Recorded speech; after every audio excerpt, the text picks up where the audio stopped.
American 11, are you trying to call? The cockpit is not answering their phone. Our number 1 has been staffed, and our 5 has been staffed. I'm going to call from Washington. I have a situation with American 11, a possible hijack. What's going on, Betty? The aircraft is erratic again. Problem, very erratic. Listen, on an airplane that's been hijacked, and things don't go well, and it's not looking good. I just want you to know I absolutely love you. I want you to do good, so have a good time. Same for my parents and everybody. And I just totally love you, and I'll see you later, Jessica. Bye, babe.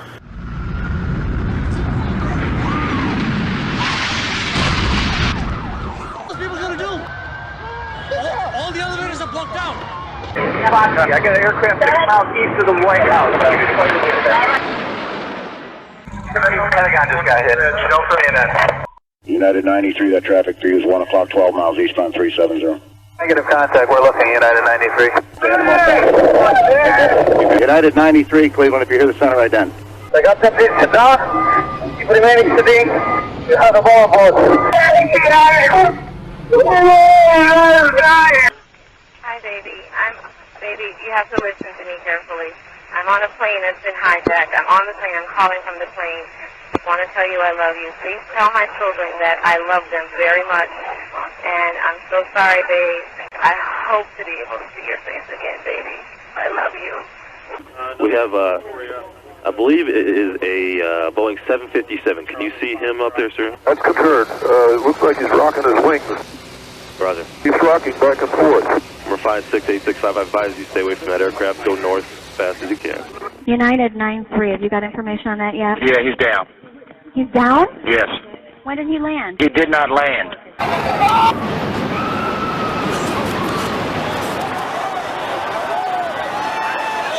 I'm on the 83rd floor. I'm gonna die, aren't I? No.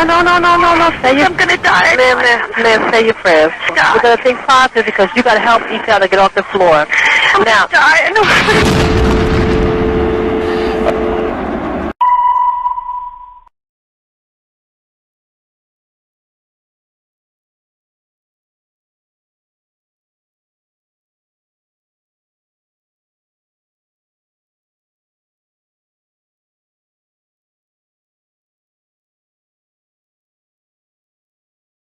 Let me ask you a question. What day did you arrive at Ground Zero? 2 days, roughly 2 days, within 48 hours. Right, so you were there on September 13th, 14th? We came in September 13th that evening. Drove. Right. You remember? Wow. You remember you couldn't, there were no flights. You remember No everything flights. was grounded. There were no flights. So you folks, how many were you with in your group? I had 8 in my group. So- Here's how it transpired, Bill. Eventually, agencies themselves got involved. Fire departments, they would actually send a unit, a fire truck, et cetera, to help. Because you remember, they lost just tons of equipment in the collapse. But initially, there were those that just said, you know, we're going to need to go. It's going to take a while to get coordination. We can get coordinated faster. There are no flights. There's not going to be anything. You've got your gear. Notifying that you won't be there. We're on the way. And groups from like that all across the country transpired. I mean, people from California, imagine, they were willing to drive, take shifts, drive the whole way through, to be there, to stand shoulder to shoulder, to show them, we're here for you, we're going to support you, and we're going to do what we can to get through this as a nation together. What a great country we have.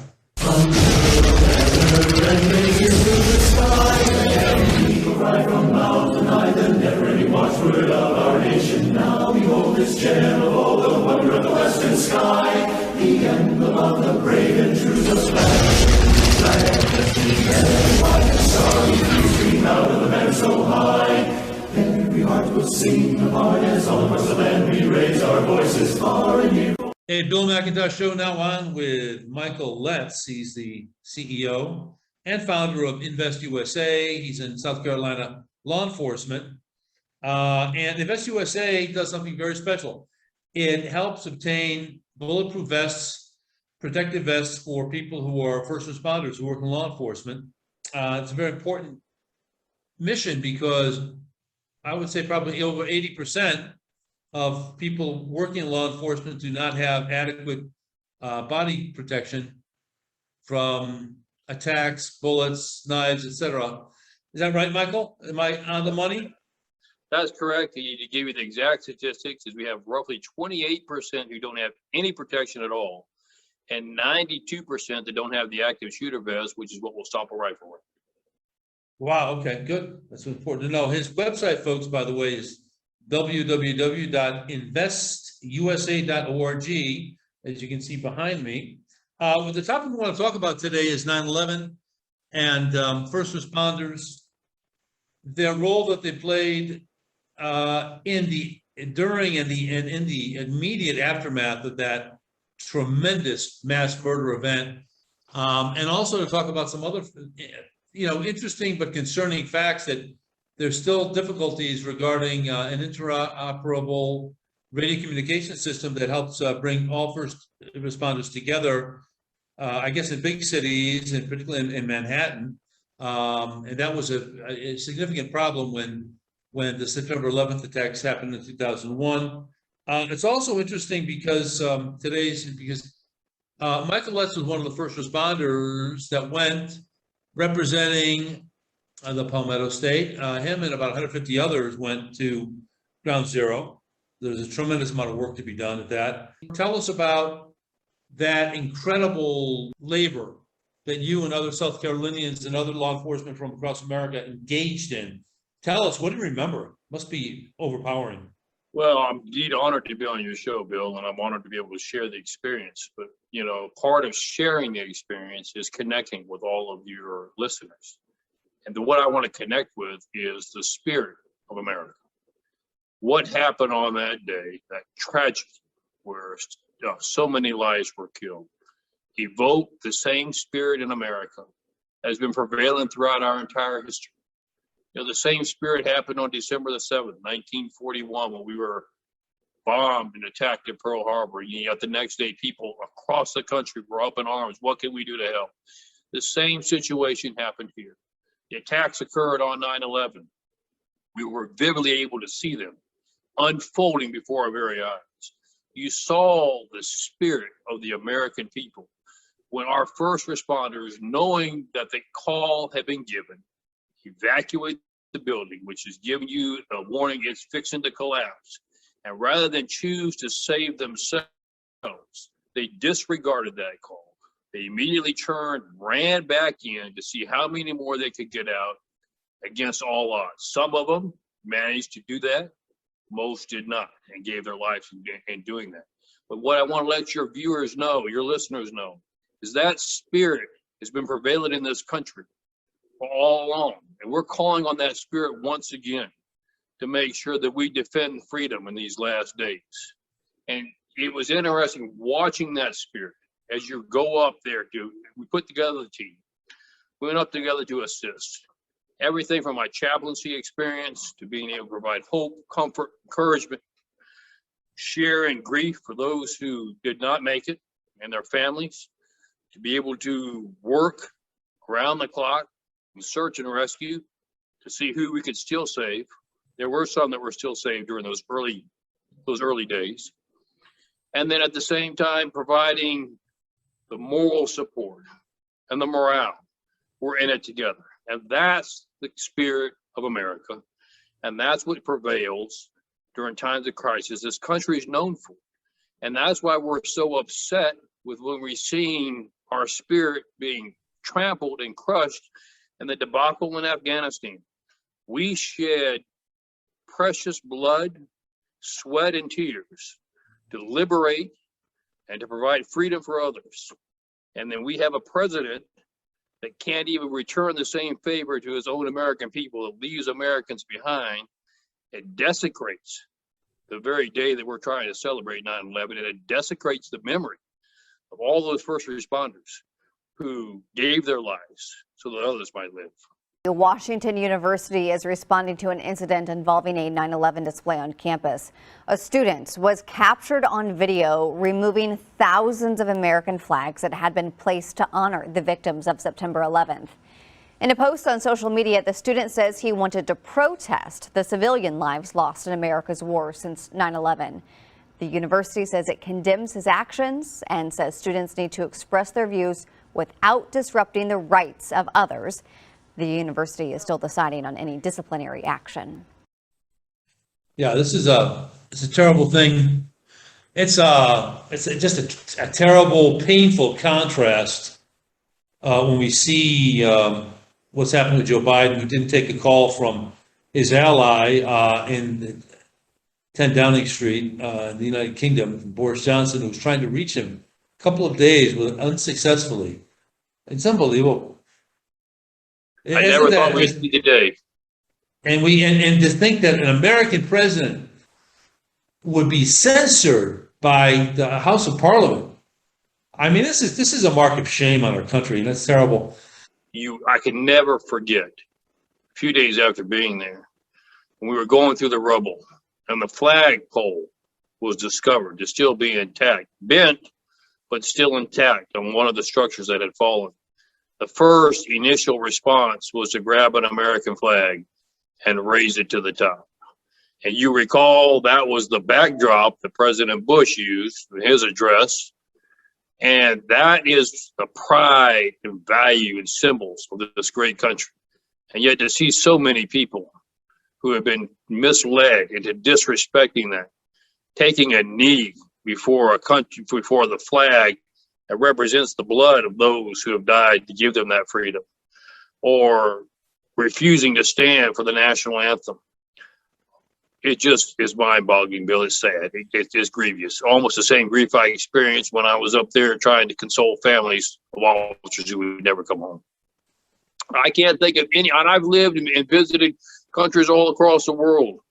There is no place, none even close to what we enjoy in America today, which is why we are so impassioned when we see people that are seeking to destroy the very values that made this country great, to tell our fellow listeners, look, we have gotten to a point now where we have no choice. We have to stand together or lose it all together. And I'm not willing to just stand by and lose our freedom without a fight. Talk about invest, what you're doing. You've done fundraisers. What have you done regarding, charity work to get first responders protected by proper body armor? Well, let me give your viewers and your listeners some encouraging news. We have had a tremendous outpouring across the country of people sending in donations to make sure that their first responders, that their law enforcement officers in their community are protected. Now, we have a long, long way to go, Bill, but we have been busying ourselves with handing out vests at any kind of event we can find. I think we were at a concert here recently in North Carolina with Artemis, who used to be with Leonard Skinner. And really? He was with us. And here's why I stress what I've told you about my experiences with 9/11. When I walked out on the stage with all these law enforcement officers to make the presentation, spontaneously, the crowd erupted in applause and stood to their feet and maintained a standing ovation for those guys that are putting their lives on the line every day. That is the spirit that is prevalent in this country. That is what the left fears. They know that spirit is there. They're finding every way they can to put the lid on it, to make sure it never comes out.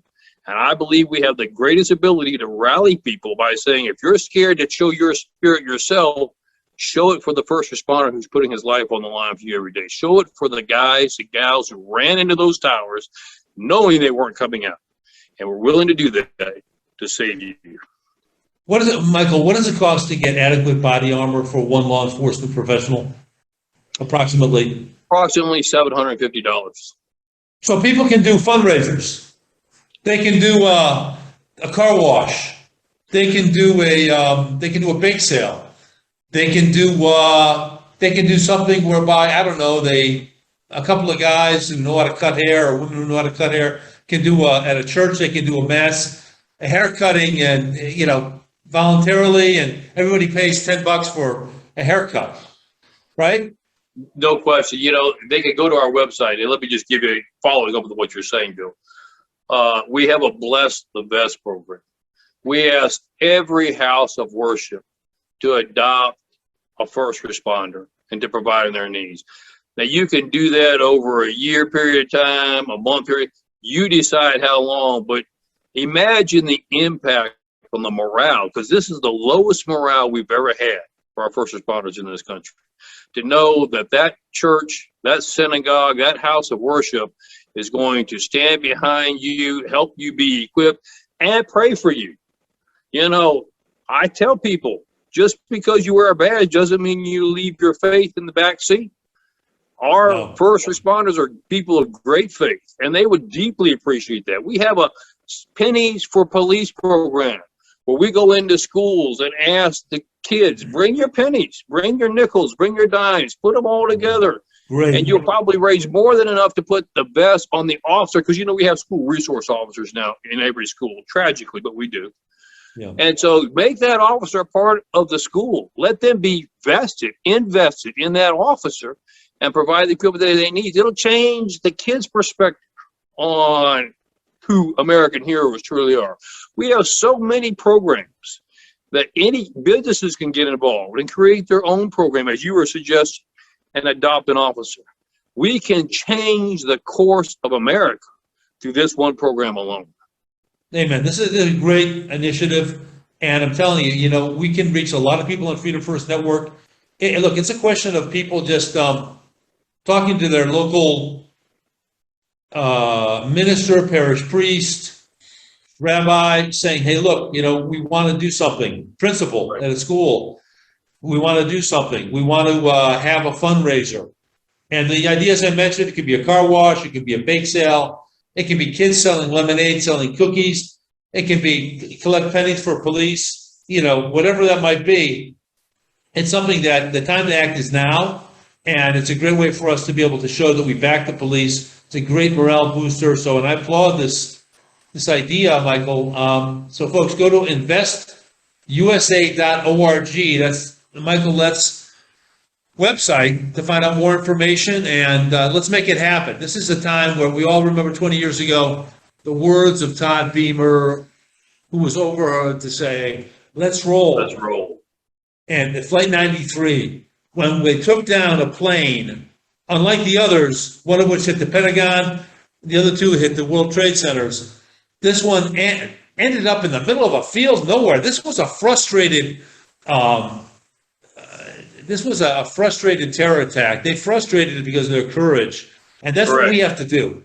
We have to stand tall and be like these great Americans who went before us, giving their lives for this country. So, Michael Letts, thanks so much in the name of Freedom First Network, the Bill McIntosh Show, for being on to tell us about this great mission. And Godspeed to you and the work of Invest USA. Thank you, Bill. It's always an honor, and Godspeed, Freedom First Network. We love freedom. Amen. Don't forget, let me just turn off this part here.